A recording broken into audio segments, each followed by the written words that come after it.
إن الحمد لله نحمده ونستعينه ونستهديه ونستغفره ونعوذ بالله من شرور أنفسنا وسيئات أعمالنا.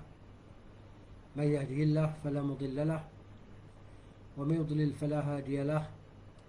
أشهد أن لا إله إلا الله وحده لا شريك له وأشهد أن محمدا عبده ورسوله صلى الله عليه وعلى آله وصحبه أجمعين.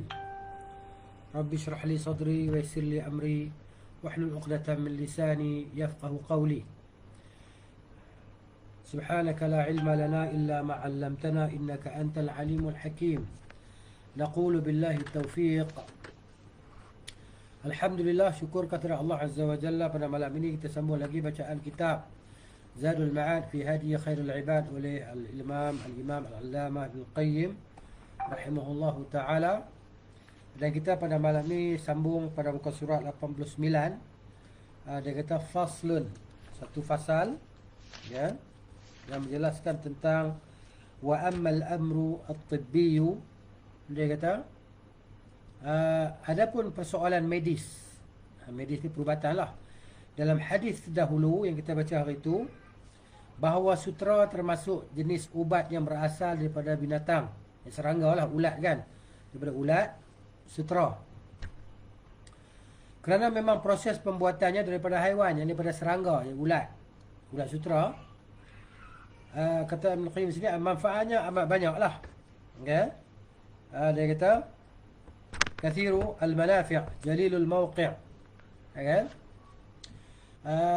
Oleh sebab itu sutera dikategorikan sebagai ubat haiwani.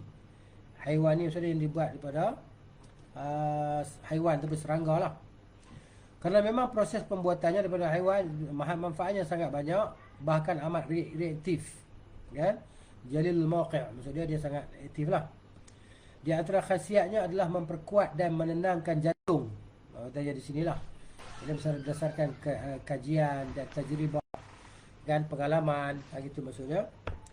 Demikian juga berfungsi untuk menanggulangi efek ubat-ubatan, maksudnya untuk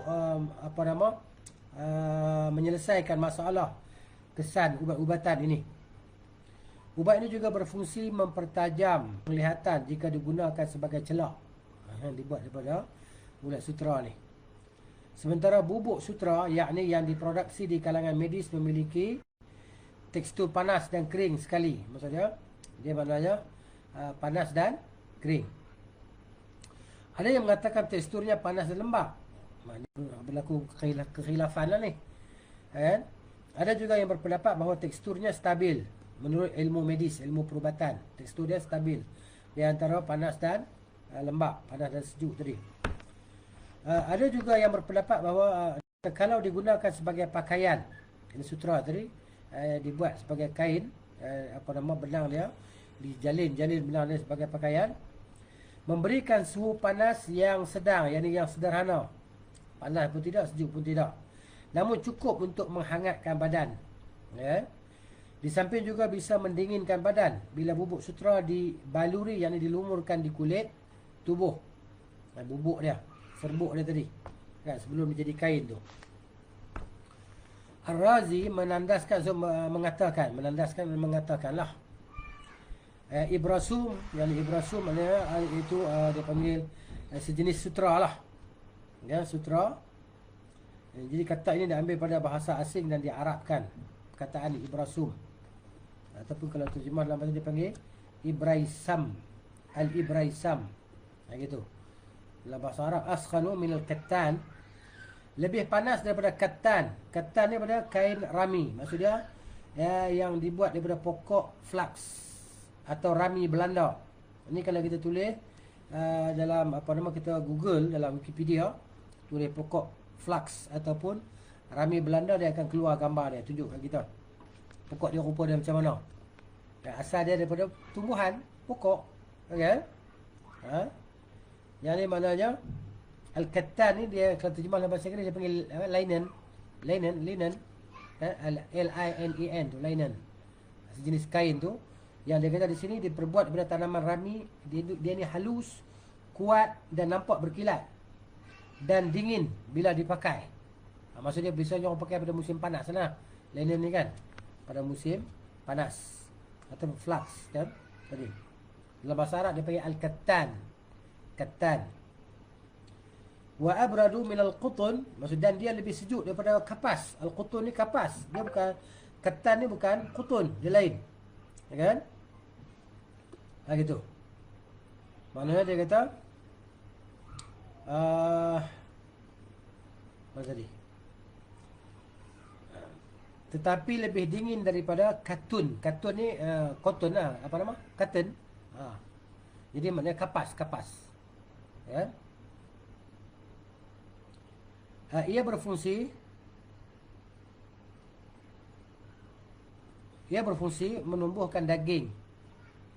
Setiap kain yang kasar otomatis menguruskan badan. Maknanya dia menggemukkan dia, maksudnya menumbuhkan, maksudnya menambah daging, maksudnya menyebabkan badan jadi semakin berisi, maksudnya gitu.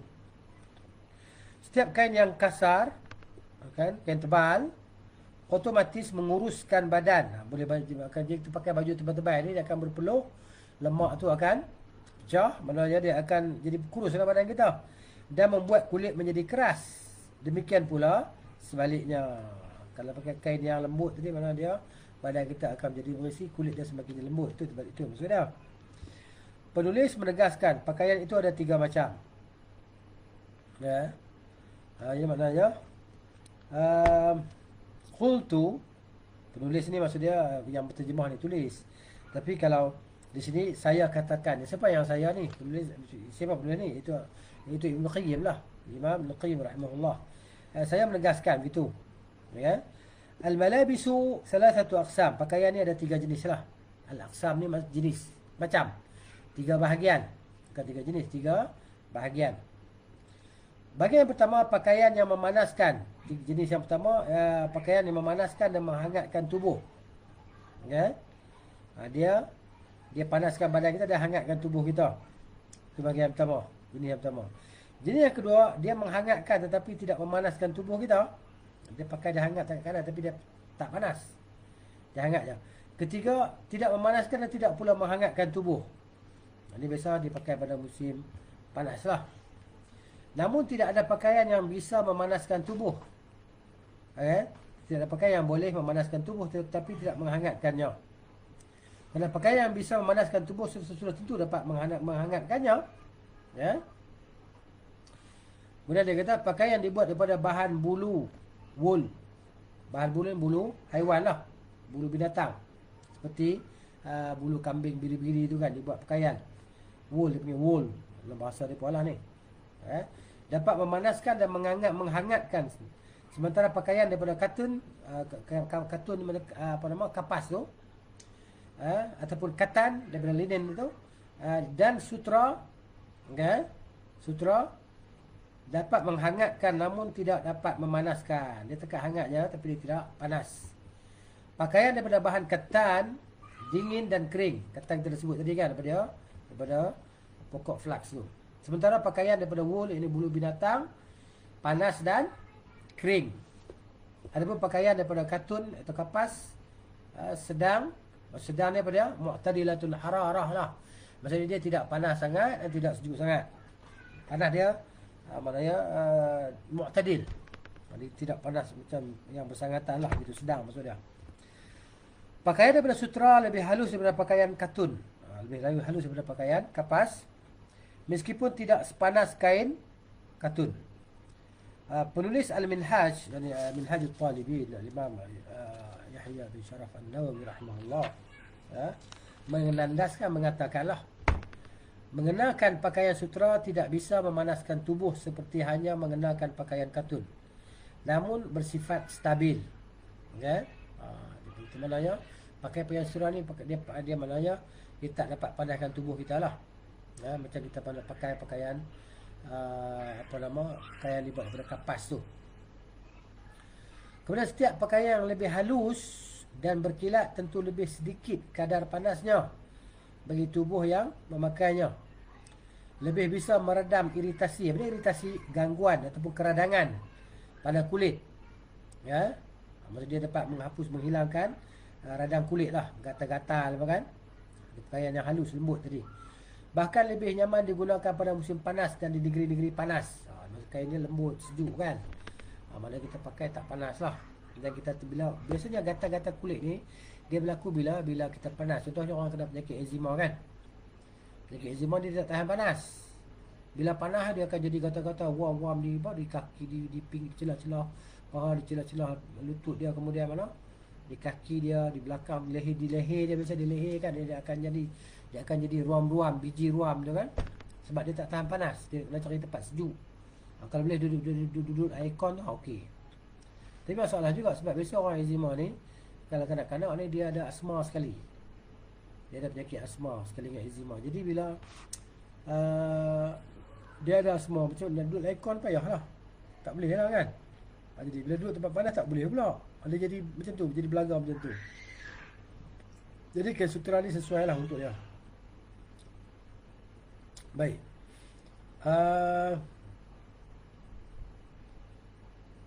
Demikianlah sifat pakaian sutera. Kain sutera juga tidak mengandung sifat kering dan kasar yang dimiliki oleh kain-kain jenis lain. Itu kelebihan kain sutera ya. Sehingga amat bermanfaat mengatasi eksim. Eksim ni eczema lah bahasa Indonesia ni kan. Jadi eksim ni penyakit kulit, penyakit eczema tu, kulit, penyakit gatal kulit. Eksim tu. Kerana eksim itu timbul daripada suhu panas kering, penyakit gatal kulit tu. Eksim tu maksudnya gatal kulit tu. Ya. Dia berlaku akibat suhu panas kering dan kasar. Oleh itu Rasulullah SAW memberikan destinisasi, yakni rukhsah, kelonggaran ya, kepada Zubair bin Al-Awwam dan Abdul Rahman bin Auf. Kerana dia ada penyakit gatal, eczema kot. Untuk mengenalkan, untuk memakaikan kain sutera. Nabi benarkan mereka pakai kain sutera untuk tujuan mengubati gatal-gatal. Jadi gatal dulu tak senang lah, garu sana, garu sini semua kan. Jadi maknanya bila pakai sutera ni, dia akan rasa tenang lah. Dia tak datang gatal.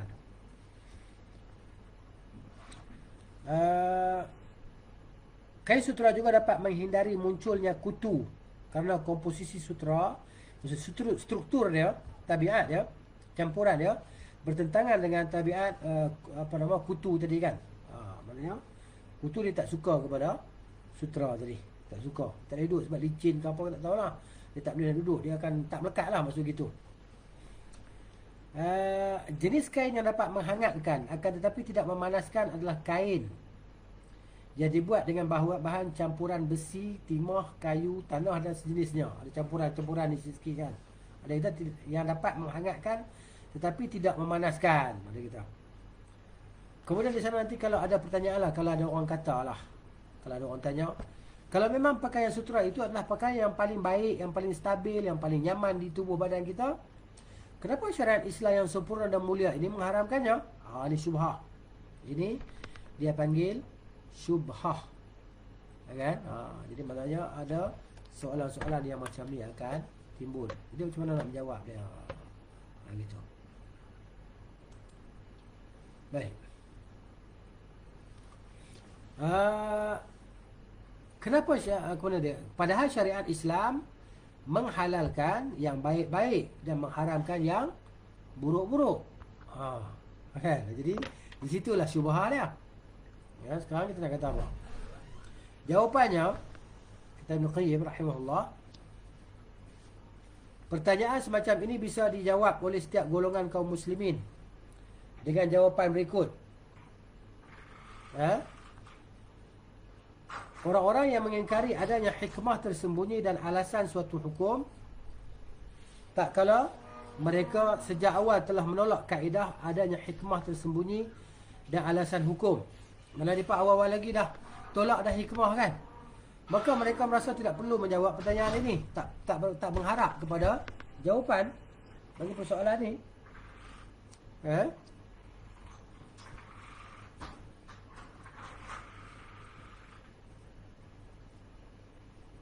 Adapun orang-orang yang bisa menerima hikmah dan alasan suatu hukum, dan mereka adalah mayoritas.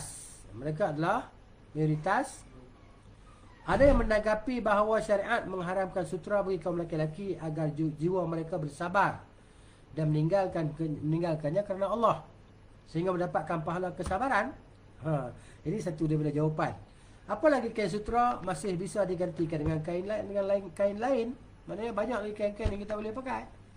Kan? Maknanya tinggalkan sesuatu itu kerana Allah Ta'ala, kerana Allah mengharamkannya. Kan? Di atas hikmah dan alasan antara supaya suruh kita ni bersabar.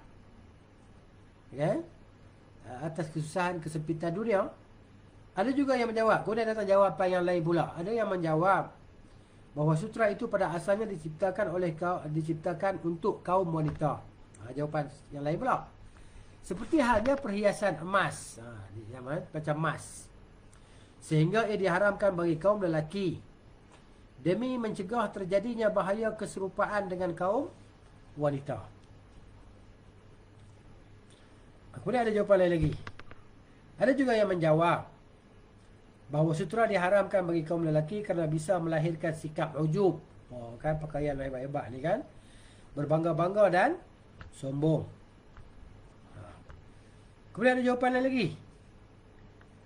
Ada juga yang berpendapat bahawa sutra itu diharamkan kerana bisa mempengaruhi tubuh sehingga bersifat kewanitaan dan kebanci-bancian, yakni sifat kepondanan. Jadi pondan, ramai orang pondan lah ni kan. Laki-laki jadi betina, jadi perempuan, perempuan nak jadi laki-laki. Ni kan semua ni mal'unin, dilaknati oleh Allah Subhanahu wa ta'ala, sebagaimana dinyatakan oleh Nabi sallallahu alaihi wasallam, la'anallahu al-mukhannasina minar rijal wal mutarajjilat minan nisa. Kan? Allah Ta'ala laknat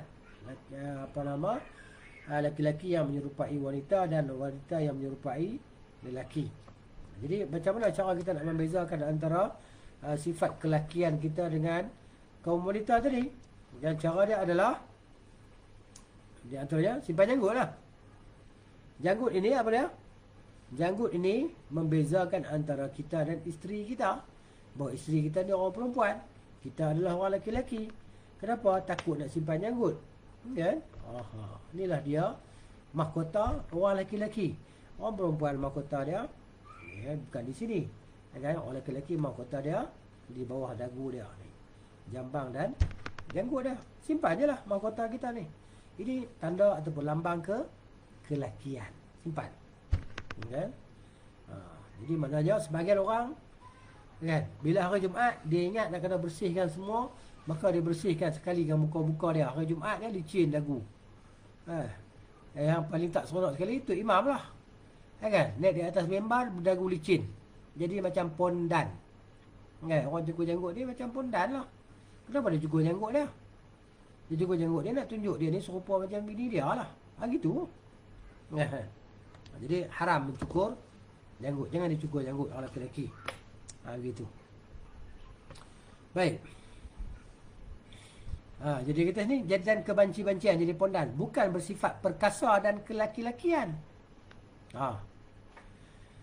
Kalau mengenakan sutra, hati seorang lelaki akan memiliki sifat seperti wanita. Oleh sebab itu, kebanyakan orang yang mengenakannya pasti memiliki sifat-sifat kewanitaan tersebut, bersifat seperti banci. Banci ni pondan, feminin, maksud cenderung kepada wanita, dan genit, lembek, sifat longlai, lembek. Kan? Hal itu amat jelas sekali, meskipun ia pada asalnya adalah orang perkasa dan lelaki sejati. Dengan mengenakan sutra, maka kejantanan dan keperkasaannya tentu akan berkurang. Kalau tidak hilang sama sekali, dia jadi kurang lah. Gitu. Orang yang berjiwa besar mungkin akan sulit memahami hal ini. Hendaknya ia berserah diri kepada Allah yang meletakkan syariat lagi maha bijaksana. Dia sepatutnya serah diri kepada Allah Ta'ala.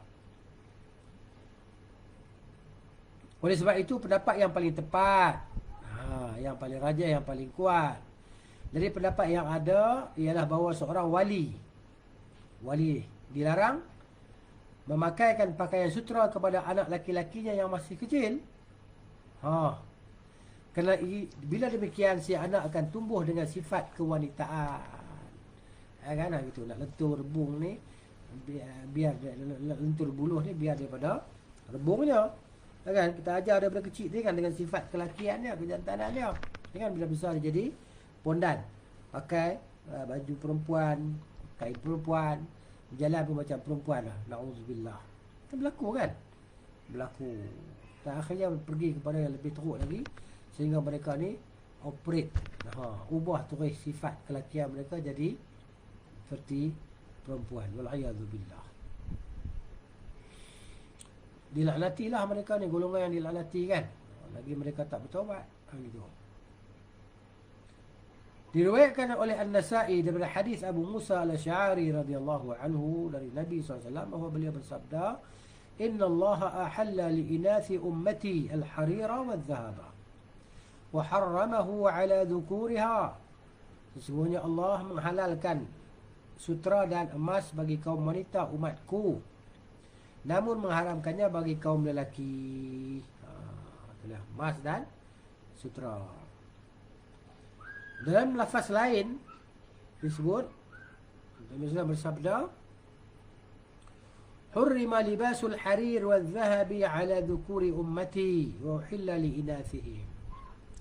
Makna dia sama lah, lafaz lain.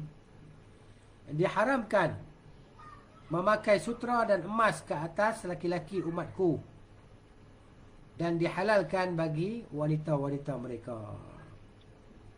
Baik, kemudian kata Al-Qayyim lagi rahimahullah, sementara dalam Sahih Al-Bukhari disebutkan riwayat daripada hadis Hudzaifah,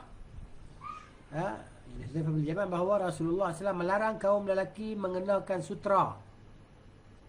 Tak boleh pakai sutra. Dibaj ni kita apa? Beludru Persia, yakni sutra Parsi. Kan, dibaj. Sutra ni ada sutra tebal, ada sutra nipis. Tak kisahlah, jadi nama sutra. Dan dilarang duduk di atas sutra tersebut. Pakai tak boleh, duduk buat hamparan pun tak boleh.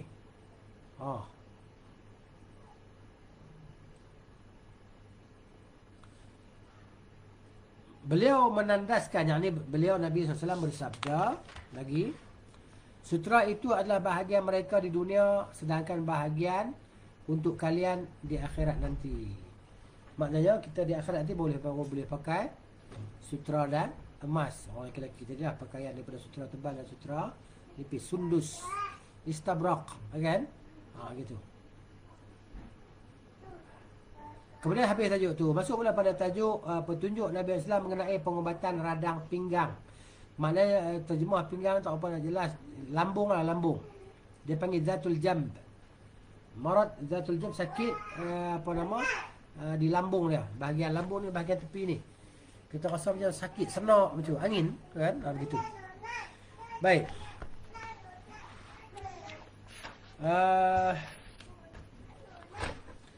Kalau dalam bahasa Arab dia panggil apa? Ilaj zatil jamb. Kan? Penyakit lambung tadi. Diriwayatkan oleh Al-Imam At-Tirmizi rahimahullah dalam jami'nya, dalam kitab dia, daripada hadis Zaid bin Arqam bahawa radhiyallahu anhu, bahawa Rasulullah SAW bersabda, "Tadawaw, hendaklah kamu semua berubat." Tadawaw, berubatlah. Ini fi'il amar dia kan. Fi'il amar kan ditujukan kepada ramailah. Hendaklah kamu semua berubat. Min zatil jambi, daripada penyakit radang pinggang ataupun radang sebelah ni, lambung, radang di lambung ni. Berubat dengan apa? Bil qustil bahri. Al-qustil bahri ni maknanya dia panggil apa? Terjemah dalam bahasa kita ni panggil apa ya? Macam bukan. Saya ada Google tadi, tunjuk, saya ambil gambar dia, tunjuk. Ni kalau nampak lah.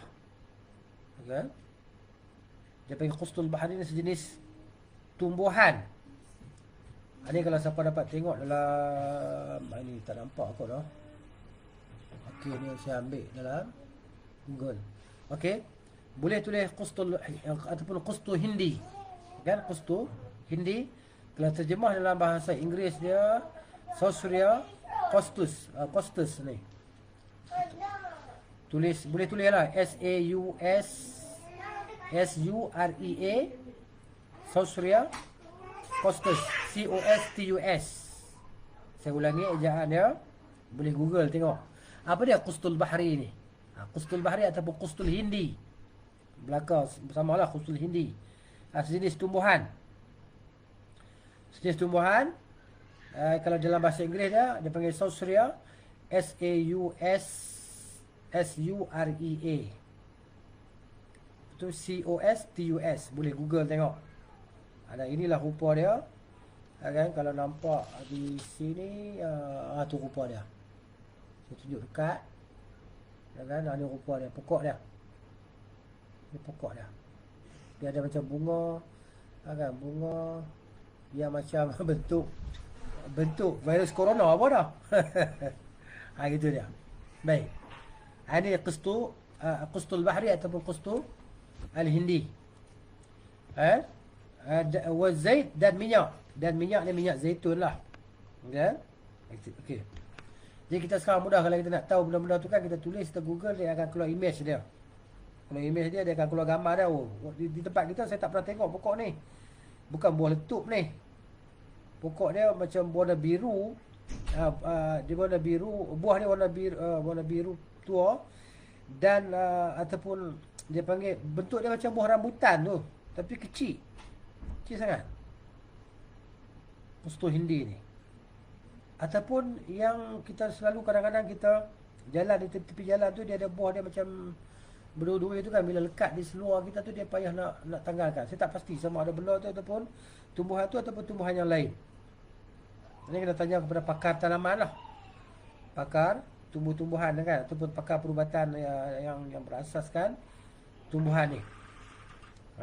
Dia panggil Qustul Al-Bahri ataupun Qustul Hindi. Kemudian dia kata di sini, menurut kalangan medis, penyakit pinggang ni lambung. Jamb ni maksudnya lambung kita. Ni lambung ni tepi lah. Ada dua macam. Ada penyakit radang pinggang sungguhan, dan ada pula yang tidak sungguhan, dia kata. Macam mana sungguhan dan apa yang tidak sungguhan ni? Maksudnya hakiki wa ghairu hakiki. Yang hakiki ataupun bukan hakiki. Apa dia yang hakiki tu dan apa yang bukan hakiki tu? Apa yang sungguhan dan apa yang bukan sungguhan tu? Okey, dia kata fal haqiqiyu, kan? Sakit radang pinggang sungguhan yang hakiki adalah sejenis pembengkakan pada sekitar pinggang, sekitar lambung kita, bahagian dalam. Bengkak bahagian dalam, yakni bahagian dalam tulang rusuk. Tu dia. Tulang rusuk kita kan ni. Tulang rusuk kita ni bahagian dalam tu. Dia mana di bahagian dalam tulang rusuk ni macam ada selaput kan, yang melapisi antara tulang rusuk dengan perut kita kan. Jadi di situ. Dia ada situ sakit dah. Ya, radang tadi. Yakni sedangkan yang tidak sungguhan, yang bukan hakiki pada rasa sakitnya mirip dengan sakit radang pinggang sungguhan. Ya, tu. Namun berasal dari angin yang mendekam dan membahayakan. Maksud angin duduk dia kata. Ya, kalau yang bukan hakiki, dia adalah sejenis angin. Ya. Dia panggil al-riyahil ghalidhah mu'ziyah. Angin yang berketul. Rasa ketulan angin yang menekan tadi, menyakitkan kita. Ya. Tahtaqin baina as-saffaqat. Kan? Fatuhdithu waj'an qariban min waj'i dhat al-jamb al-haqiqi. Maka dia sakit dia macam sakit lambung yang sebenar, tapi dia bukan. Dia kalau yang sakit yang tidak sebenar tu, dia daripada angin. Macam angin berketul yang tekan di situ kan. Tu rasa sakit senak di sebelah lambung. Okey. Angin tersebut mendekam di rongga perut di antara lipatan tulang rusuk sehingga menimbulkan rasa sakit yang mirip dengan sakit radang sungguh. Radang sungguh ni adalah radang hakiki lah. Hanya saja rasa sakitnya menyebar, rasa sakit sampai seluruh tu kan. Sementara sakit radang yang sesungguhnya, yang hakiki, memiliki rasa sakit yang terpusat di satu tempat je. Kalau yang radang hakiki tu maknanya sakit dia panggil zatul jam yang sebenarnya, dia sakit sebelah ni lah. Dia tak pergi ke terus, ke perut, ke belakang, ke urat belikat tak. Begitu. Ya, dia terpusat di satu tempat. Itu dia panggil radang yang hakiki lah. Zatul jam. Kemudian sini kata penulis Al-Qanun, kan? Ibn Sina lah ni penulis ni. Menegaskan, terkadang di sekitar pinggang lipatan rusuk dan otot dada dan tulang rusuk terdapat pembengkakan yang menyakitkan sekali, yang disebutkan syausah dan birsam atau sakit radang. Terkadang rasa sakit pada wilayah-wilayah tersebut bukan diakibatkan pembengkakan, tetapi kerana angin duduk. Angin duduk ni maksudnya angin yang mari duduk tekan di situ. Namun disangka termasuk penyakit ini kerana wilayah sakitnya sama, tapi bukan sakit zatul jamb. Kerana sakit radang antara artinya sakit di wilayah yang meradang. Meradang ni maksud sakit ni, gangguan tadi kan. Kemudian target pembahasan di sini adalah masalah sakit radang. Dia panggil sakit zatul jamb. Sakit zatul jamb. Zat ni maksudnya jamb. Al-jamb ni lambung lah. Dan sakit di bahagian lambung. Baik.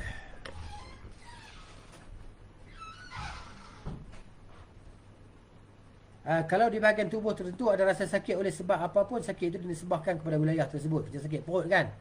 Sakit perut yang disebabkan kepada perut. Yang ni sakit ni di pinggang, di lambung, dia disebabkan kepada lambung. Begitu.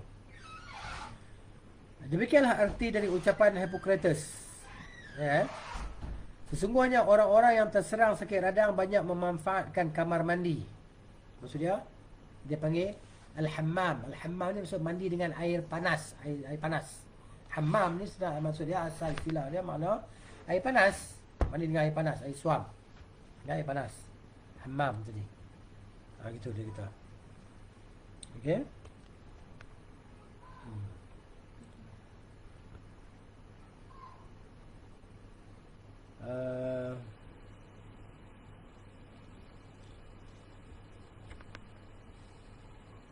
Jadi yantafi'una, dia kata Syekh Ibn Qayyim di sini kata apa? Ya, kata apa?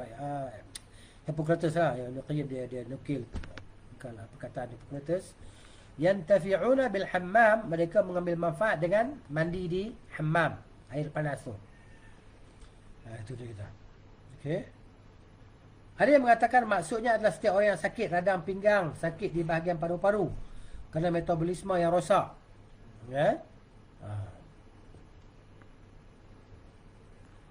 Atau kerana makanan yang terlalu keras dan lengket, meski tanpa ada pembengkakan atau demam, bisa disebut sakit radang.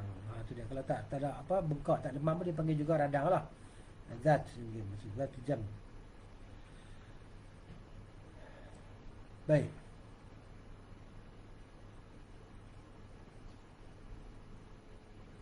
Jadi maksudnya qila al-murad bihi, yang dimaksudkan dengannya dikatakan.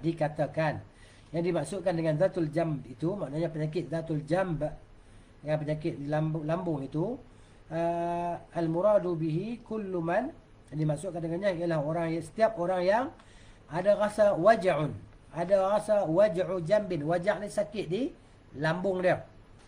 Atau waj'u ri'atin, ataupun dia ada rasa sakit di paru-paru, ri'ah. Waj'u ri'ah min su'i mizajin. Kenapa? Kerana elemen-elemen yang tak baik dalam tubuh dia lah. Atau min akhlatin ghalidhah, ataupun percampuran yang dia panggil yang pekat, yang tak sesuai untuk darah, untuk tubuh dia. Atau lidha'ati min ghairi waram, atau sakit sakit yang tidak ada pembengkakan dan juga tidak ada demam. Sakit bengkak pun tidak, demam pun tidak, tapi dia rasa senak macam tu, maka dia juga dipanggil zatu al-jamb. Kemudian kata Ibn Qayyim di sini, qala ba'dul atibba, berkata sebahagian para tabib, para doktor. Wa amma ma'na zatil jamb fi lughatil Yunan, adapun makna zatul jamb dalam bahasa Yunani, fahuwa waramul jambil har. Jambil har, dia adalah bengkak di lambung dan dia terasa panas. Al-har ni panas. Sifatnya panas, sangat tu, dalam lah. Wa kadzalika waramu kulli wahid min al-a'dha' al-batinah. Begitu juga apabila ada pembengkakan anggota-anggota dalam badan ini, di mana-mana dia juga dinamakan sebagai zatu al-jamb. Wa innama summiya zatul jamb, hanya saja dinamakan ia sebagai penyakit zatul jamb, penyakit lambung, tu sakit di lambung. Waramu zalika al-'adwi, iaitu bengkak anggota tersebut, idza kana waraman harran faqat, apabila pembekakan itu terasa panas, macam panas, bekak panas kan. Juga dinamakan sebagai penyakit zatul jamb. Itu dia. ويلزم ذات الجمع الحقيقي 5 أعراض. Dia kata, ya kan? Penyakit radang ni, penyakit lambung ni, ya kan? Yang sesungguhnya dia kata penyakit lambung yang hakiki ini ada 5 gejala, dia kata 5 a'rad. Dia ada 5 gejala penyakit di bahagian lambung. Dia panggil penyakit apa nama dia? Zatul jamb. Penyakit andalaman ni. Yang pertama kita akan rasa humma, ada rasa demam. Al-humma, ya kan? Was-su'alu, dan kita akan rasa batuk, demam, batuk. Wal-waja'u, kan? Dan rasa sakit, wajah. Ya kan? Sakit dia kata. Ya.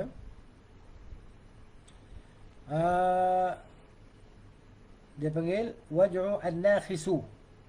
Dia rasa sakit di bahagian dalam, anggota dalam.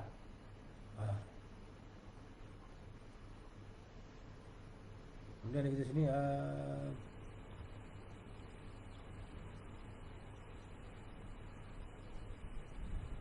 kemudian dia kata tadi gejala dia ada lima kan. Tadi betul.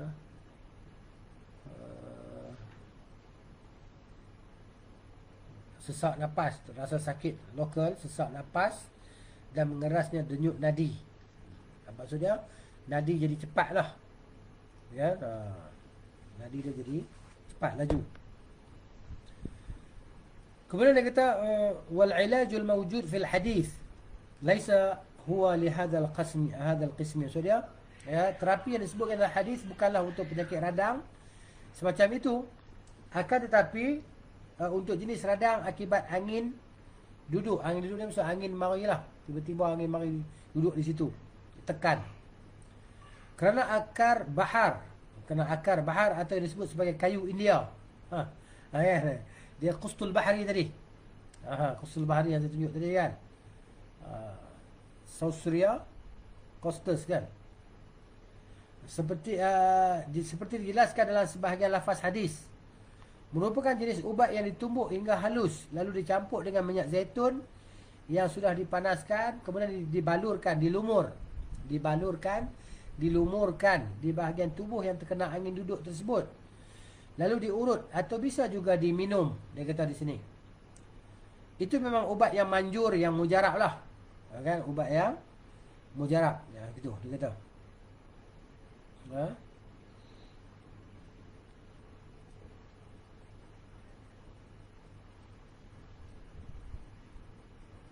Dia kata kana dawaan muwafiqan lidzalika, dia ubat yang baguslah, yang tepat untuk sakit itu.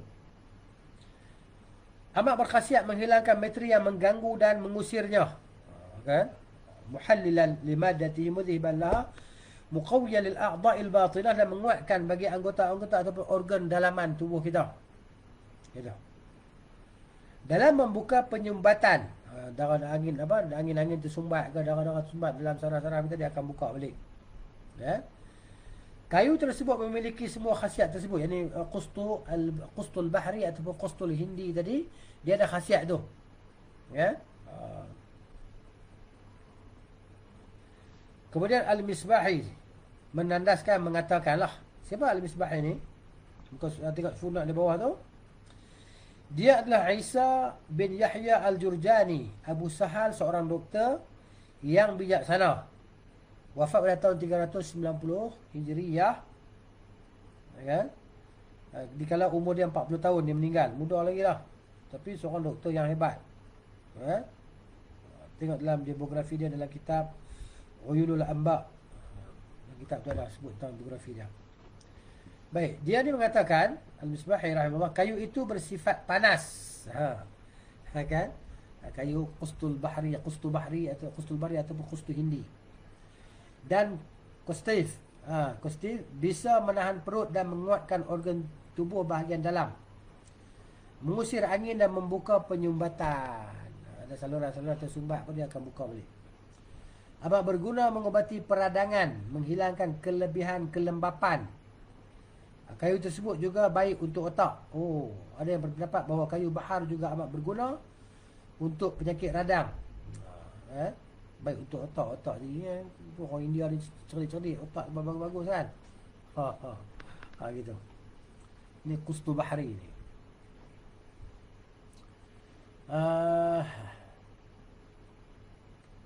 Kalau peradangan itu akibat unsur dahak, terutama sekali ketika penyakit itu sudah beransur sembuh. Wallahu a'lam. Kemudian Dhatul Jambi ni, penyakit ni dia kata minal amrad al-khatirah, ia termasuk di kalangan penyakit-penyakit yang berbahaya lah. Ya kan? Dalam hadis sahih disebut dari Ummu Salamah radhiyallahu anha, diriwayatkan bahawa dia menceritakan saat Rasulullah SAW mulai sakit di rumah Maimunah, setiap kali beliau merasa agak ringan sakitnya, beliau keluar dan mengimami solat. Yang Nabi SAW lah. Saat beliau merasa agak berat, beliau berkata, perintahkan Abu Bakar untuk menjadi imam solat. Penyakit beliau akhirnya semakin parah hingga tidak sedarkan diri. Kemudian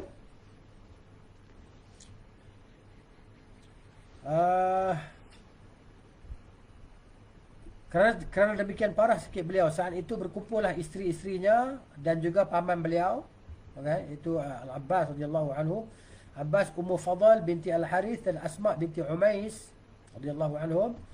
Mereka semua bermusyawarah untuk mencekoki beliau dengan ladud. Maksudnya mengubatilah, mengubati Nabi SAW dengan ladud. Baik, apa dia ladud ni disebut bawah ni? Ya, ladud ni maksudnya diletakkan ubat tadi sebelah di dalam mulut Nabi SAW, di tepi mulut, di bahagian tepi mulut Nabi SAW. Itu mana ladud. Kalau baca di bawah ni dia akan cerita lah nanti. Ya? Baik, kita lihat dari kita di sini.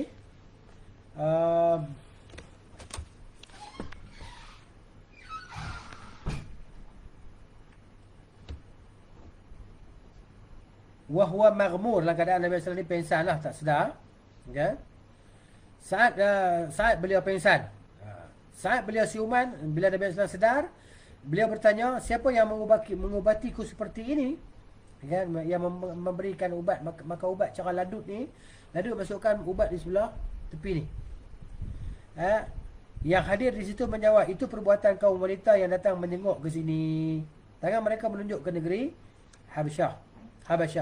Ada maksudnya dia ambil ubat dari sana lah. Ummu Salamah dan Asma mencekoki beliau, yang beri makan kepada Nabi SAW ubat tadi. Mereka berkata, wahai Rasulullah, kami khawatir itu adalah penyakit Dhatul Jam. Dhatul Jam ni maksudnya penyakit radang, keradangan di bahagian lambung. Beliau SAW bertanya, apakah yang kalian gunakan untuk mengubatiku? Mereka menjawab, kayu India dan beberapa titis minyak zaitun, yakni Qustu Hindi, yang saya tunjuk tadi kan. Costus tadi kan. Costus. Cari tengok dalam Google tengok. Mereka menjawab, kayu India dan beberapa titis minyak zaitun. Beliau menjawab, Allah tidak akan pernah memberikan kepadaku penyakit seperti itu. Dan misalnya Allah tak pernah bagi aku sakit Dhatul Jambi ni. Kemudian beliau berkata, setiap orang di sini harus dicekoki ubat itu kecuali pamanku Abbas. Kan, orang di sini semua boleh makan ubat tu, dibuat macam tu, kecuali Al-Abbas. Cumanya terjemahan di sini agak lain apa yang saya baca tadi. Baik, saya sebut di sini dalam bahasa Arab ya.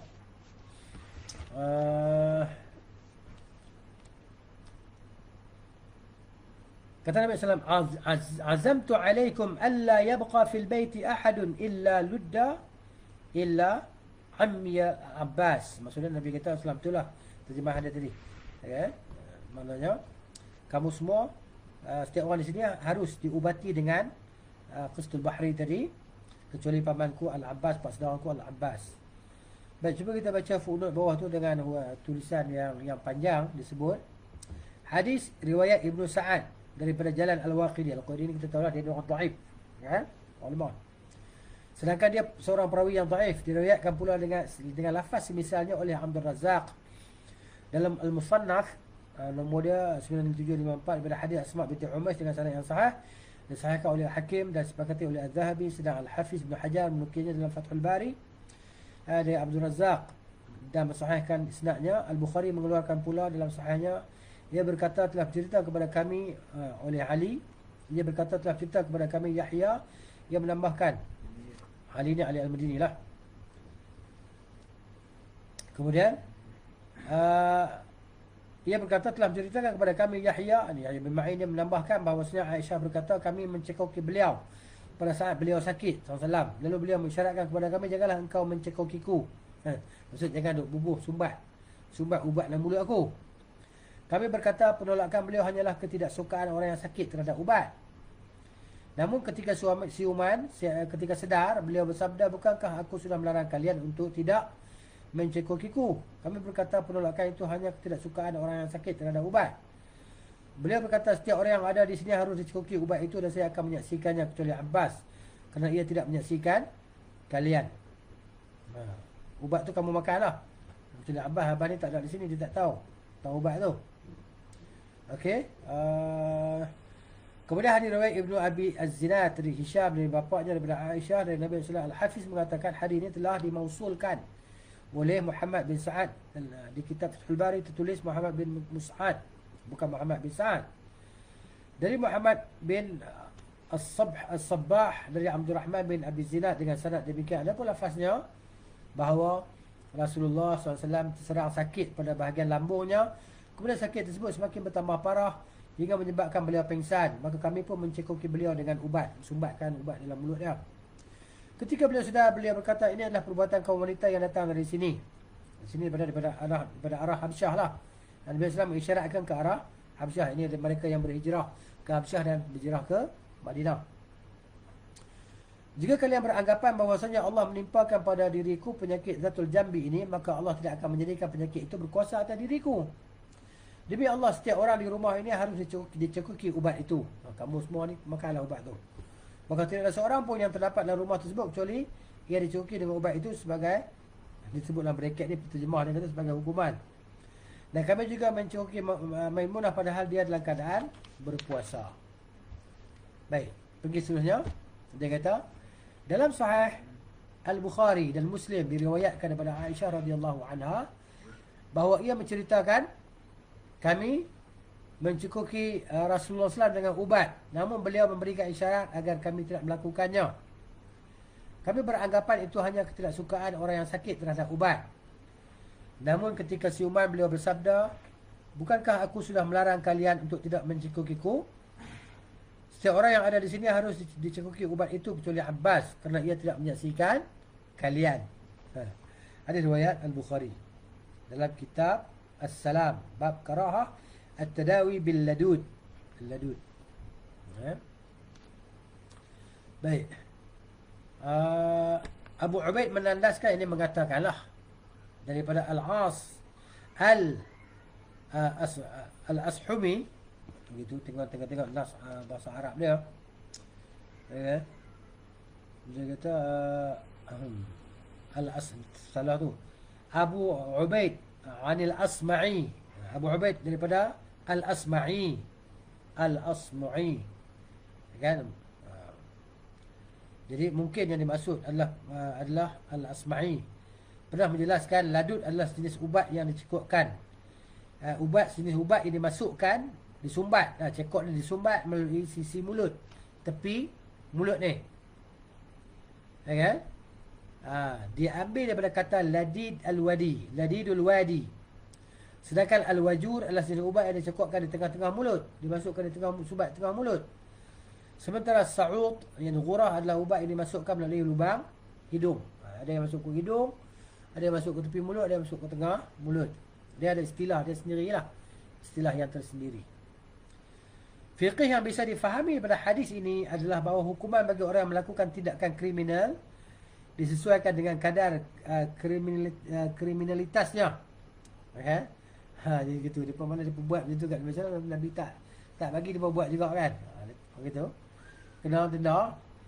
Kalau bukan merupakan tindakan mengharamkan hak Allah, itulah pendapat yang pasti benar berdasarkan belasan dalil yang telah kami paparkan di kesempatan lain. Itulah pendapat yang dinukil daripada Imam Ahmad dan juga pendapat daripada Khulafa Ar-Rasyidin radhiyallahu anhum. Hukuman tersebut bisa diaplikasikan dalam bentuk qisas, tamparan, pukulan dan sejenisnya. Ada beberapa hadis yang tidak dapat dibantah sama sekali, sehingga pendapat tersebut layak dijadikan pegangan. Kemudian faslun, petunjuk Nabi Islam dalam mengubati pusing dan migrain. As-suda' ni sakit kepala lah. Kan fi hadis Rasulullah fi ilaj as-suda'i wasyaqiqah. Sakit kepala dan migrain. Apa ubat dia? Di sini insya-Allah akan kita baca nantilah. Jadi untuk malam ni kita nanti dulu. Kita akan sambung pada masa yang akan datang bismillah taala. Wa sallallahu ala nabiyyina Muhammadin wa ala alihi wa sahbihi ajma'in. Subhanakallahumma wa bihamdika asyhadu an la ilaha illa anta astaghfiruka wa atubu ilaik. Assalamualaikum warahmatullahi wabarakatuh.